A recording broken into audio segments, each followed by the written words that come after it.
the Herbologist, and the Longbottom. It was a dark, dark Tuesday evening. The month was December. The black clouds hung like grey chandeliers from the dark sky, and the sound of the driving rain was only permeated by the great claps of thunder so loud and sonorous it was as though God himself was opening chasms in the sky. Neville sat alone on the floor of the candlelit Gryffindor common room, holding Trevor tightly to his chest, weeping almost uncontrollably. Whilst the other students went home for Christmas, to loving families, mulled wine, and bad cracker jokes, Neville could not be afforded this luxury. Ever since Neville's parents had been brutally killed by Bellatrix Lestrange's Cruciatus curse and nipple clamps, and Neville's grandma had run off with even Karkaroff to Bulgaria, Neville had to spend every Christmas alone. Shivering, cold and macabre, Neville dragged himself along the icy stone floor, clutching Trevor to the roaring fire, and curled upon the rug, gently placing his toad next to him, consumed by his own loathing and loneliness. As he stared morosely into the fire, his eyes transfixed by the dancing flames, his salty tears stroking his face and cascading onto the rug below, he heard a small noise behind him. Startled, Neville turned, to be greeted by a sight of such contradictory horror and delight. All he could do was let out a small hoot. "Hello, Neville," heard a voice. That voice belonged to none other than Professor Sprout. She had her silvering hair tightly curled in grips, and her lips were pursed, slightly separated.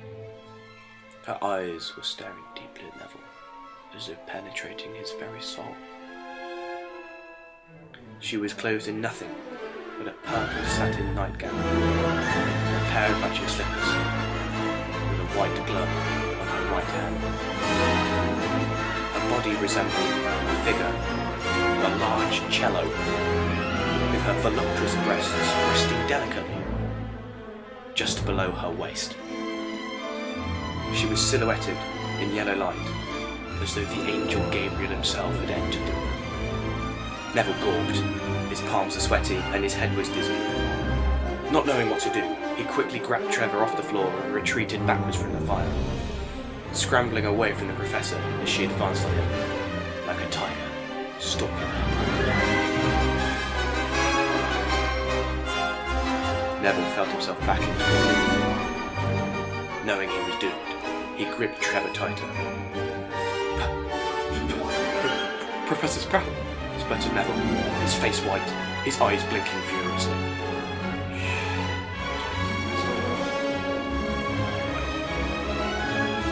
As she slowly waltzed towards him, her eyes wild and her flaccid breasts swinging by her side, Neville heard the rain beating ever harder at the window.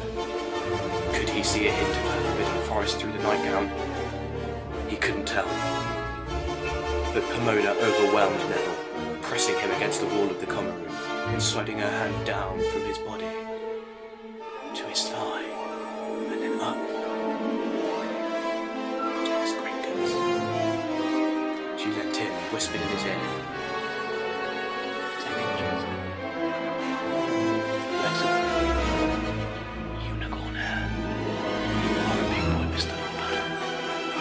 I'm going to sense that we're going to need more than 1 hour to deliver this package." Neville gasped. His heart was almost beating from his chest, his mind racing. Neville tried to speak, but it was as if someone had petrified him. There was no escape for Neville, as Pomona let her silk gown drop to the floor, revealing her voluptuous, curving and sagging body. Pomona's relentless attack was ineludible.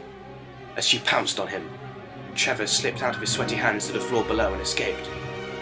Neville was vanquished by Pomona as she yanked him down on top of her, and like two coiled pythons, the Herbologist and Longbottom writhed on the floor in a sweaty heap, the nauseating cacophony of slapping and grinding flesh punctuated only by the gasps of Pomona and the moans of Neville.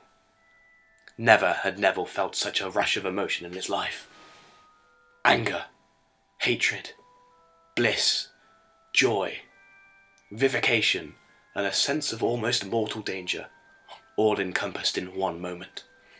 Pomona was squealing like a mandrake, her soily hands clasped on her all-encompassing breastises. Just as Neville was about to expecto his patronum, he turned his head to the right to see Trevor, sat on the floor next to him. Without warning, Trevor began to glow blue, and startlingly, in an exothermic explosion of colour and rainbow sparks, Trevor transformed. The room was permeated with smoke, and the rampant Pomona let out a blood-curdling scream. Ah! Who goes there? She screeched, squinting through the asphyxiating smog. A black silhouette slowly appeared, of a woman wearing gowns and a witch's hat. What do you want from me? The silhouette stepped forward, revealing herself to be none other than the inconspicuous Professor McGonagall. What the fuck is this? Shrieked McGonagall, observing the grotesque scene in front of her. Neville was ensnared on the floor, his body pinned to the ground by the sagging weight of Pomona's saggy breasts. Pomona's fearful face was there for all to see, her eyes wide, trembling slightly. Get away from her! Snapped McGonagall to Neville. Trevor? Shut up, Longbottom, you quivering little chubby wretch! I am Trevor! Shouted McGonagall. I used my powers of transfiguration to disguise myself as your little toad. Neville was dumbfounded. Why? He stammered from somewhere amongst the all-encompassing ensnarement of Pomona's boobs. It doesn't matter. You need to listen to me, Neville. Get away from that plant-fancying, wormwood-bombing bitch. This instant! Pomona was still mounted on Neville, as though riding a hippogriff, and her expression of fear turned quickly to the one of the most red-hot hatred.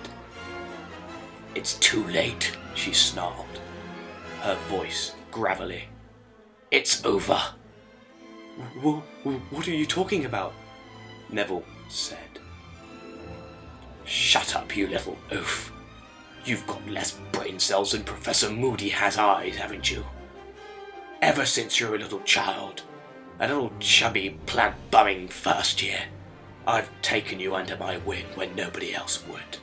I've nurtured you under my bingo wings, like I nurture my baby mandrakes in the greenhouse, so that one day, and as she was saying this, she slowly peeled off her white glove, I might seduce you and kill you in the name of the Dark Lord. For you are the chosen one, Neville. Not that poser Potter. She threw the glove away, revealing the dark mark on her wrist. Neville was shocked, but he could not move as he was pinned under Pomona's thighs. I would have succeeded too, snarled Pomona. But I didn't count on meddling Minerva here, knowing that you were the true chosen one.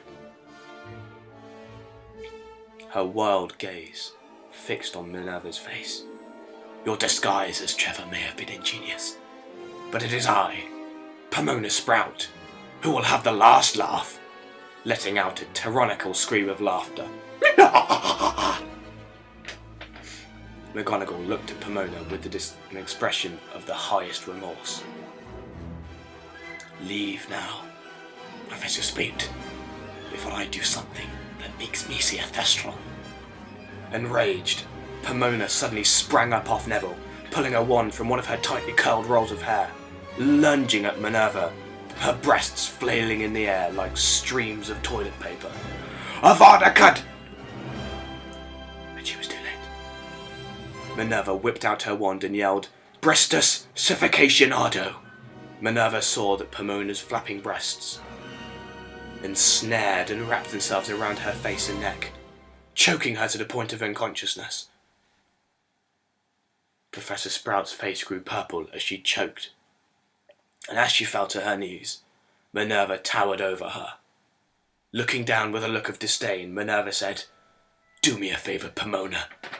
Next time you use flu powder, make sure you don't speak clearly." And with that, Minerva viciously karate kicks Pomona in the face, sending her flying out of the window, to her inevitable doom, and Pomona died, suffocated by her bludgeons and splattered on the ground. It was over.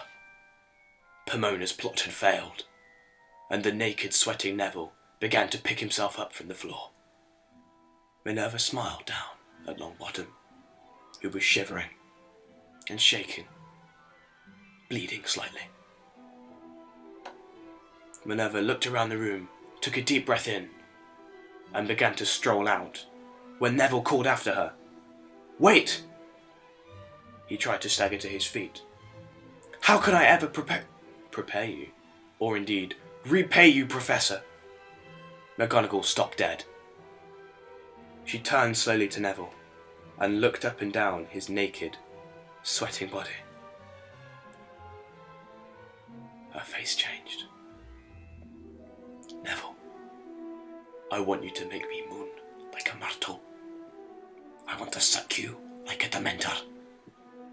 And please, call me Minerva."